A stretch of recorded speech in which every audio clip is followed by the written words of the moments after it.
বাংলাদেশ প্রসঙ্গ তুলে নিজ দেশের বিরোধী দলগুলোর তীব্র সমালোচনা করেছেন ভারতের উত্তরপ্রদেশের মুখ্যমন্ত্রী যোগী আদিত্যনাথ। তিনি বলেছেন, গাজায় হামলা নিয়ে প্রতিবাদ করলেও বিরোধীরা প্রতিবেশী দেশগুলোতে হিন্দুদের ওপর অত্যাচারের সময় চুপ থাকেন। বুধবার ২৪শে ডিসেম্বর উত্তরপ্রদেশ বিধানসভায় এসব কথা বলেন তিনি। খবর এনডিটিভির। বিরোধীরা বেছে বেছে ক্ষোভ প্রকাশ ও তোষণের রাজনীতি করেন বলেও দাবি আদিত্যনাথের।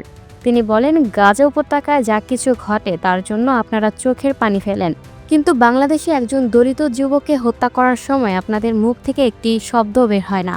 তিনি আরও বলেন, আপনারা গাজার জন্য মোমবাতি মিছিল করেন, কিন্তু যখন পাকিস্তান বা বাংলাদেশে একজন হিন্দুকে হত্যা করা হয় তখন চুপ থাকেন, কারণ নিহত ব্যক্তি একজন হিন্দু। বিরোধীদের উদ্দেশ্যে তিনি বলেন, এ বিষয়ে বিধানসভা থেকে নিন্দা প্রস্তাব আনা উচিত। বিরোধী নেতার পক্ষ থেকে নিন্দা প্রস্তাব আসা দরকার। আমরা এই ঘটনাটি নিন্দা জানাই এবং বাংলাদেশ সরকারকে সতর্ক হতে বলি। অবৈধ অনুপ্রবেশ নিয়েও বিরোধীদের বিরুদ্ধে অভিযোগ তোলেন বিজেপির এই মুখ্যমন্ত্রী। তার অভিযোগ, তারা বাংলাদেশি নাগরিক ও রোহিঙ্গাদের পক্ষে অবস্থান নেয়। আমরা যখন বাংলাদেশিদের দেশে ফেরত পাঠাই বা রোহিঙ্গাদের বের করে দিই, তখন তাদের পক্ষে এসে দাঁড়াবেন না। বিরোধীরা ভোট ব্যাংক এবং তোষণের রাজনীতি করেন বলেও অভিযোগ করেন তিনি। বলেন, অনেককেই আপনারা ভোটার বানিয়েছেন, এমনকি ভোটার আইডি কার্ডও করে দিয়েছেন। Lucky Akter, up to date news, Dhaka.